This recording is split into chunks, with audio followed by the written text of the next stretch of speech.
Hey, how are you? How are you? So good. Such a good movie. Yes, you loved it? I loved it. Good. It's real, like, it's fun. There's drama. It's sexy. There's glamour. But really, what I felt the most was the drama, the emotionality. Is that a word? It had heart. It really has heart. Did you know that, like, when you read the script, like, or, like, even Lily said to me, she's like, she read the log line and she was like, what is this stripper movie kind of thing? I read the log line, I read the script, and I felt like it was going to be a good movie. I don't think I really knew how much the heart was going to be, how big of a part it was going to be in the movie. I think that's something that I trusted Lorene to visualize. Like, I really trusted her as a director and as a writer, that this movie was going to be amazing. I didn't know exactly how, but I felt confident. And I was excited about the fact that it was a true story, Right. And so I just jumped in head first. Did you know anything about this story before you got the script? Nothing. I knew nothing about the story. Knowing that world, it didn't sound like hard to believe. Right. I was more so excited, like, okay, who are the characters? Who's telling the story? How do I, the other girls, the other talent that I was going to be working with, I was excited to get to know them and see how we were going to bring the characters to life and keep it grounded. That was something that I was interested in, making sure we had that balance. Right. And for me, it's a story about survival and chosen families. Can you talk to me a little bit about that? I totally think that's what it's about. You have women that are from all different backgrounds, and everybody's story's not the same. A lot of times you'll think of a stripper and it's like they all come from this broken home or whatever this idea is, but every girl had a different path that led them there. And it was that friendship and that camaraderie that helped them to survive. And also it humanized them. A lot of times we'll just hear about a story or, about what someone did, and we don't really know what got them there. And I think that's what is so perfectly visualized in the movie. What's great about the movie, is that you start cheering these women on. Exactly. You're rooting for them, and you're like, wait a minute. They're drugging these dudes. They're jumping out of windows. Yeah. They're dropping them off at hospitals, and I'm like, yeah, go, you could do. And then you're like, oh, this is really messed up, and I'm cheering for them. Yeah, and I think, again, that's kudos to Lorene, because you do have these women that are doing this kind of, like, unbelievable stuff, but at the same time, you feel like, hey, are these their only options? Is this their only choice? And for what they do know and the knowledge that they do have, they're really, truly trying their best. But they're using the skills that they have. They're trying to make lemonade out of lemons. And so you, over the course, knowing their characters, but seeing their flaws, but still, loving them as people, you find yourself wanting them to just win, but not get in trouble. Right. You just want them to get the money and get out of Dodge. Like, just get the money legally. Exactly. Just be drug dealers, no kidding. So, tell me about meeting Jennifer for the first time. Oh, honey, I was thrilled and nervous.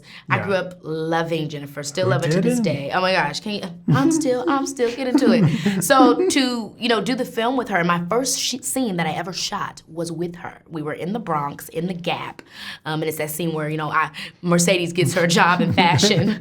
Old Lady, we're in Old Navy, Old Navy. Yeah, we're in Old Navy, I got our job in fashion, love. And, we're looking outside and it's all these kids in the city. So you really shot in the Bronx? We shot in the Bronx, and they're all looking through in the window, and I thought to myself, man, here we have J-Lo in the city that she's from, city where dreams are made of. And then I'm from Illinois, a rural south suburban town, and here we are showing all the dreamers out there what's truly possible.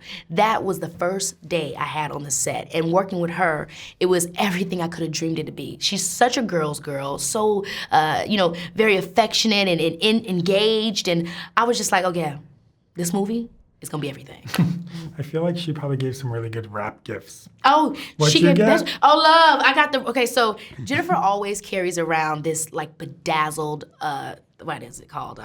Thermal cup, I guess like it's, gets real cold. Thermos. Thermos, exactly, thermos, So she has like one it says World of Dance. It's like, And is it really bedazzled or is it really, honey, or is it really diamonds? It's really bedazzled. I can't tell her secrets. And she gave us all one, and I still have mine, and it's so bomb. I love it. I just was so happy. I think I actually did tear up too. And she gave me like a lingerie set. She's the bomb. A lingerie set from Yes, Jennifer Lopez. Okay. So when do you wear that lingerie? I can't tell that. I can't tell you that. Are you relieved a little bit, or are you sad a little bit that you didn't get to do more stripping in the movie? Oh my gosh, you know, I would say, I guess, this is the thing. It would have been cool to do a pole moment. I had a couple little pole dancing classes, but at the same time, I was really most excited that we got to have that moment where we were all dancing on stage when Usher came through. I was living for that. That to me was just like, are we serious right now? Like, this movie is insane. You know what I mean? Did they just put the music on and just say dance, or was it choreographed? So, no, it wasn't choreographed at all. Everybody was just, no, it was just dance. You know, we watch Usher come in, the music is playing, and it's like Love in the Club, which already puts you back in a time, you know, in space. And I was just like, oh my gosh, I'm living my 15-year-old dreams somewhat on the stripper stage, getting sexy for Usher. It was dope. What's it like dancing next to Jennifer? I'm gonna go back to this, but dancing next to Jennifer Everything, Lopez. and we were like on each other. I was just like, yeah. I was just like, Jennifer, yes. You're like, who's taking photos right now? I was like, you know, who cares about the photos? We did the movie. Like, it was just so awesome to create this synergy between all of us. You know what I mean? Like, it really felt fun going to work and being with all them, and it inspired me and motivated me to make sure I brought everything I could to the scene. It's an experience of a lifetime that I will always remember.